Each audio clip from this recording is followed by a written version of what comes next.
আসসালামু আলাইকুম আরহামতুল্লাহি বারাকাতুহু। আজকে কোরআন সম্পর্কে এমন দুটি আয়াতের কথা বলবো, সেটা হয়তো আপনারা সবাই জানেন, কিন্তু তার হকিকতটা আমরা বোঝার চেষ্টা করি না। আল্লাহ পাক রব্বুল আলামিন বললেন সূরা আনকাবুত 45 প্রথম নম্বর আয়াত, 45-এ প্রথম নম্বর আয়াত। এখানে বলা আছে উতলু কিতাব। এই উতলু কিতাব আল্লাহ পাক রব্বুল আলামিন বলছেন, আমি তোমার যে কিতাব দিয়েছি সেই কিতাবটা তোমরা পাঠ করো। পাঠ করার পর কর্ম শেষ হয়ে যায়নি।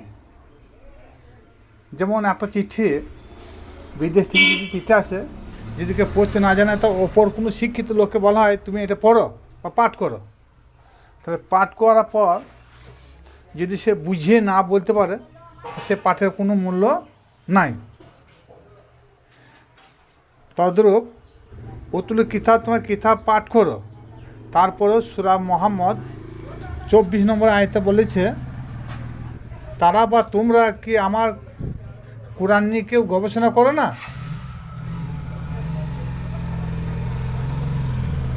সূরা নিসাতে 82 নম্বর আয়াতে বলা হয়েছে, এখানেও আল্লাহ পাক রব্বুল আলামিন একই কথা বলেছেন, আমার কোরআন নিয়ে তোমরা কি কেউ চিন্তা ভাবনা করো না?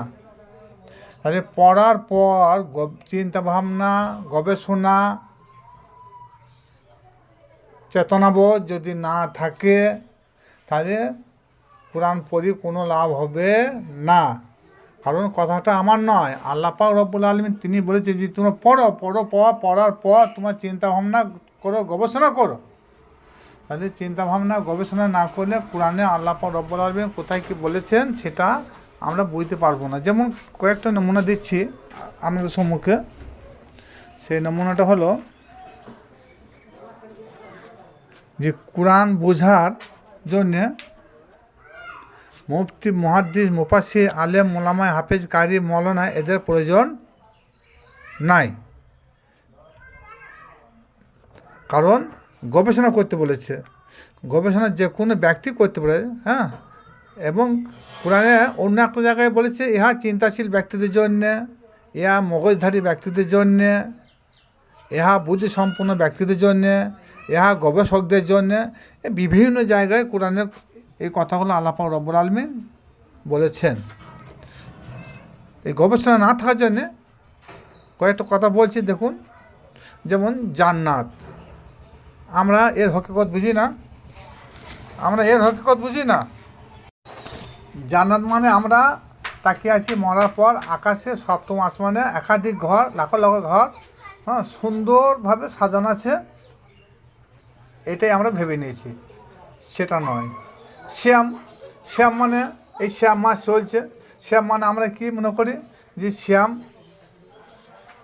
সেই ভোর 4টে থেকে সন্ধ্যা পর্যন্ত সমস্ত রকমের খাদ্যদ্রব্য বন্ধ করে দাও,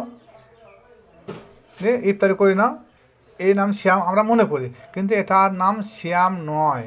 সালাদ আমরা কি মনে করি? সালাদ মনে করি যে রুকু, সিজদা, কিয়াম, কুদুর নাম হলো সালাদ, কিন্তু সালাদ নয়।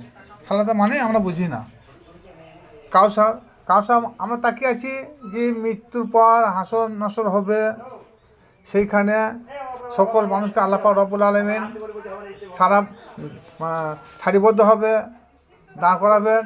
যাদের নেকির পাল্লা বেশি হবে তারা সেই কাউসারে পানি পান করাবে তাদেরকে, আর যাদের নেকির পাল্লা, বদ্রির পাল্লা ভারী হবে, তাদেরকে কাউসার দেওয়া হবে না, তাদেরকে জাহান্নামে পানি পান করাবে। এই কাউসার সম্পর্কে যেটা আমরা জেনে আসছি হাদিস কোরআনে আজও প্রমাণিত, এটা সম্পূর্ণ ভ্রান্ত ধারণা। কাউসার জিনিসটা সম্পর্কে গবেষণা করার প্রয়োজন আছে। তাহাজ্জুদ, আমরা সবাই জানি তাহাজ্জুদ মানে নামাজ। তাহাজ্জুদ নামাজ রাত্রিরে অন্ধকারে তাহাজ্জুদ নামাজ নয়। তাহাজ্জুদ মানে কি? রাত্রি জাগরণ করা। রাত্রি জাগরণ এখানে ওলামায়ে কেরামরা এখানে জারি করে দিয়েছে যে নামাজ পড়তে হবে। তাহাজ্জুদ শব্দ অর্থ রাত্রি জাগরণ করা। সে জিকির করতে পারে, তসবিহ করতে পারে, অন্য কোরআন শরীফ পড়তে পারে, কিন্তু তাহাজ্জুদ প্রকৃতপক্ষে সালাত নয় বা নামাজ নয়, ইয়াকিন। ইয়াকিন আমরা সবাই জানি যে ইয়াকিন মানে বিশ্বাস, কিন্তু এখানে কোরআনে এমন একটা জায়গা আছে সেই ইয়াকিনটাকে কী করলো, মৃত্যুর সঙ্গে তুলনা করে দিল। কিয়ামত আমরা সবাই তাকে থাকি, দুনিয়া যখন আস্তে আস্তে পাপের বোঝা ভারী হয়ে যাবে, তখন আল্লাহওয়ালা লোক যখন থাকবে না, তখন একদিন আল্লাহ ব্যতীত, আল্লাহ চেহারা ব্যতীত সমস্ত কিছু ধ্বংস হয়ে যাবে। এটাও কিন্তু ভ্রান্ত ধারণা। মুসলিম আমরা জানি মুসলমান সেই যে চামড়া ডগ কাটা আছে, যে বেশি বেশি মাংস খায়, আর যে টুপি মাথায় দাঁড়িয়ে রেখে ঘুরে বেড়ায়, এই হচ্ছে মুসলমান বা মুসলিম। আদৌ নয়। আল্লাহ পাক রব্বুল আলামিন সূরা আল ইমরানে 102 নম্বর আয়াতে বলেছে তোমরা মুসলমান হয়ে এসো। এর হকিকত আমরা কে বুঝি না। আলিফ লাম মিম, এটা আল্লাহ পাক রব্বুল আলামিন আমাদের উপরে চাপিয়েছেন কেন? না বোঝার জন্য। কিন্তু আলেম উলামারা কি বলছে, এর মানে আমরা জানি না, কিন্তু এর মানে আছে।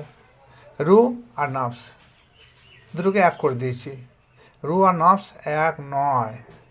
যখন কোনো ব্যক্তির বাড়িতে মাইত হোক, সেই মাইত উপলক্ষে যদি দোয়া করা হয়, কি বলে মৌলবীরা, কি বলে গো আল্লাহ রব্বুল আলামিন এতক্ষণ যা কিছু করলাম সমস্ত কিছু এমুকে রুহের উপরে তুমি বর্ষণ করে দাও,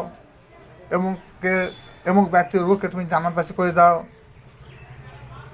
এমুক ব্যক্তির রুহকে কবর আযাব হইতে তুমি মুক্তি দাও। কিন্তু রুহ তো মরে না, মারা যায় কে? নাফস। নাফসের কথা হয় না, নাফসের কোনো গল্পে হয় না। তাহলে এই মারে ভাতা করে দিয়েছে, খিচুড়ি ভাতা করে দিয়েছে। তারপরে এই রামাদান। রামাদান মানে কি? রামাদান মানে আমরা জানি না, যে একটা এই মাসে রোজা রাখতে হবে, কিন্তু না, রামাদানের বাংলা অর্থ হচ্ছে জ্বালিয়ে পুড়িয়ে ভস্মীভূত করা হয় যে মাসটা, তাকে বলা হয় রমজান বা রামাদান। তাহলে আমরা এই মাসে কি জ্বালাইলাম, কি পুড়ালাম, কি ভস্মীভূত করলাম? কিন্তু আমরা শুধু শরীরটাকে জ্বালিয়ে দিই, পুড়িয়ে দিই। কিন্তু এ কথা আল্লাহ বলেন, আমাদের দেহের মধ্যে যে কতগুলো নাফস রয়েছে, যে নাফসে আমরা রয়েছে, সেই নাফসে আমরাগুলোকে সব জ্বালিয়ে পুড়িয়ে ভস্মীভূত করতে আল্লাহ পাক রব্বুল আলামিন বলেছেন। কুতিবা মানে কি? কুতিবা মানে এখানে ফরজ করা হয়েছে। কুতিবা মানে আদৌ ফরজ নয়। কুতিবা মানে কিতাবের বিধান। তাহলে আর একটা রয়েছে সিজদা। সিজদা মানে কি? সিজদা মানে আত্মসমর্পণ করা। সিজদা মানে মাটিতে মাথা ঠোকা নয়। তাহলে এই ভুলগুলা কবে আমাদের মধ্যে সংশোধন হবে? এই ভুলগুলোর সংশোধন তখন হবে যখন কোরআন হাদিস নিয়ে আমাদের গবেষণা হবে। যেমন সিজদা, আল্লাহ পাক রব্বুল আলামিন বলছে আসমান জমিন পশু পক্ষী তরু লতা, সমস্ত জীবজন্তু পর্যন্ত আমাকে সিজদা করে। তাহলে সিজদাটা কি? মাথা নত নাম সিজদা? না, নাউজুবিল্লাহ, মাথা নত নাম সিজদা নয়। সিজদা ভাবমূর্তি আমাদের জানতে হবে আল্লাহ পাক রব্বুল আলামিন কি বলেছেন। কারণ মাথা নত নাম সিজদা নয়। সিজদার বাংলা অর্থ হচ্ছে কোনো এক ব্যক্তির কাছে আত্মসমর্পণ করতে হবে, তবে যেটা হবে সিজদা। তাছাড়া সিজদা নয়। কারণ আমরা যখন মাথা ঠুকি মাটিতে